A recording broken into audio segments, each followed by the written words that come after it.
கொலை, கொள்ளை, ஆட்கடத்தல், ஆயுதங்களை வைத்திருந்தது போன்ற மொத்தம் 33 வழக்குகளில் பல நாட்களாக போலீசாரால் தேடப்பட்டு வந்த ரவுடி ராஜா என்கிற சீசிங் ராஜாவை தனிப்படை போலீசார் அதிரடியாக கைது செய்துள்ளனர். முழுவதும் லோடு செய்யப்பட்ட துப்பாக்கியையும் போலீசார் பறிமுதல் செய்துள்ளனர். கூடுதல் விவரங்களை தரவிருக்கிறார் செய்தியாளர் சுதர்சன். வணக்கம் சுதர்சன், இந்த செய்தி குறித்தான விவரங்களை வழங்கலாம். வணக்கம். முக்கிய குற்றவாளியான ராஜா என்கின்ற சீசிங் ராஜாவை போலீசார் கைது செய்திருக்கிறார்கள். இன்று காலை அதிரடியாக கைது செய்த போலீசார் அவரிடம் இருந்து ஃபுல்லி லோடட் பிஸ்டல், அதாவது ரிவால்வரை பறிமுதல் பண்ணியிருக்கிறாங்க. அந்த ரிவால்வர்ல கிட்டத்தட்ட 14 ரவுண்ட்ஸ் அப்படியே ஃபுல்லி லோடடா இருந்ததாக போலீஸ் தகவல் கொடுக்கிறார்கள். அதாவது அந்த துப்பாக்கி அவரிடம் பறிமுதல் செய்ததுலதான் தெரிகிறது. அந்த துப்பாக்கிக்குள்ள 14 ரவுண்ட்ஸ் அப்படியே ஃபுல்லி லோடடா இருந்ததாக அந்த புகைப்படம் தெளிவாக சொல்கிறது. தொடர்ந்து இந்த துப்பாக்கி எங்கு வாங்கப்பட்டது, எப்போது வாங்கப்பட்டது, அது மட்டும் இல்லாம இந்த 14 ரவுண்ட்ஸ் எங்கு அவருக்கு கிடைத்தது, இந்த இந்த கிடைத்த ரவுண்ட்ஸ் அவர் எங்கிருந்து இந்த துப்பாக்கியும் இந்த ரவுண்ட்ஸ் அவருக்கு கிடைத்தது. அது மட்டும் இல்லாம முக்கியமாக இந்த ரிவால்வர்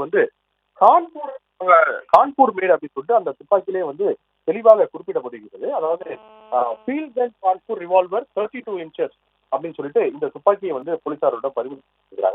ஒரு 14 ரவுண்ட்ஸ் துப்பாக்கியில புள்ளி லோடடா இருந்ததாக சொல்லப்படுகிறது. தொடர்ந்து சீசிங் ராஜா பல்வேறு குற்றச்சாட்டுகளை, பல்வேறு குற்ற வழக்குகள்ல சம்பந்தப்பட்டவர். சென்னை மற்றும் இதர, அதாவது சென்னை மட்டும் இல்லாம மற்ற மாவட்டங்கள்ல கிட்டத்தட்ட தமிழ்நாடு பல்வேறு காவல் நிலையங்கள்ல இவர் பேரு ஆள் கடத்தல், கொலை, கொள்ளை போன்ற வழக்குகள் இருக்கிறது. பல வருடங்களாக போலீசார் கைது செய்ய முடியாமல் இருந்தார்கள்.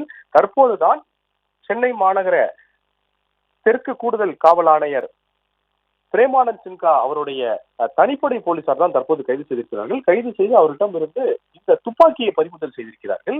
அதாவது 32 இன்ச் ரிவால்வர், அதாவது கான்பூர்ல இருந்து வாங்கப்பட்டதாக தெரிகிறது.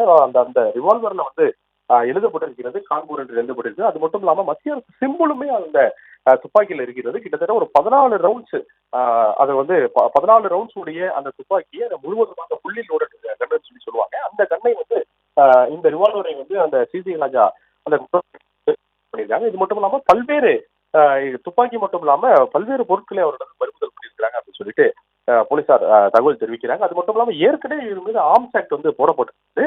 அந்த ஆர்ம்ஸ் ஆக்ட் போடப்பட்டிருந்தாலும் மறுபடியுமே இவர் தொடர்ந்து துப்பாக்கியை வைத்துதான் பல்வேறு ஆட்களை மிரட்டி ஆள் கடத்தல ஈடுபட்டதாக சொல்லப்படுகிறது. அதன் அடிப்படையில தான் போலீசார் தற்போது இவரை கைது செய்திருக்கிறார்கள். அதாவது சென்னை மாநகர தெற்கு கூடுதல் காவல் ஆணையர் பிரேமானந்த் சின்ஹா அவருடைய தனிப்படை போலீசார் தான் தற்போது கைது செய்திருக்கிறார்கள். தொடர்ந்து இவரை கைது செய்த போலீசார் இவரிடம் பல்வேறு கேள்விகளை அடுக்கடுக்காக கேட்டு தகவல்களை பெற்று வருகிறார்கள். அது மட்டும் இல்லாம இவருடன் கூட்டாளிகள் யார் யார் என்று தெரிந்து அவர்களும் கைது செய்யும் நடவடிக்கையில போலீசார் ஈடுபட்டு வராங்க. தொடர்ந்து இவர் மீது சென்னை மட்டும் இல்லாம பல்வேறு மாவட்டங்களை, சென்னை இதை தவிர பல்வேறு மாவட்டங்களை வெளியில எல்லாம் பல்வேறு காவல் நிலையங்களும் கிட்டத்தட்ட 33 கொலை வழக்குகள், கொள்ளை வழக்குகள் இருக்கிறது. தொடர்ந்து இந்த துப்பாக்கி எங்கு வாங்கப்பட்டது, இந்த ரவுண்ட்ஸ் இவருக்கு எங்கு கிடைத்தது அப்படின்னு சொல்லிட்டு தொடர்ந்து போலீசாரிடம் விசாரணை மேற்கொண்டு வருகிறது. ரகசிய இடத்தில் வைத்து இவர் தொடர்ந்து விசாரணையானது மேற்கொள்ளப்பட்டு வருகிறது. இந்த துப்பாக்கியை குறித்த தகவல்களும் முழுவதுமாக சேகரிக்கப்பட்டு வருவதாக போலீஸ் தரப்புல சொல்லப்படுகிறது. 3, 2, 1, ready. Breaking fire. Lights on. Camera ready. On and. Tamil செய்திகளின் புதிய அடையாளம். காலை பொழுதில் புதிய அங்கம். செய்தி வழங்குவதில் உலகத் தரம். இணைந்திருங்கள். காலை 6 மணியிலிருந்து உங்கள் நியூஸ் தமிழோடு.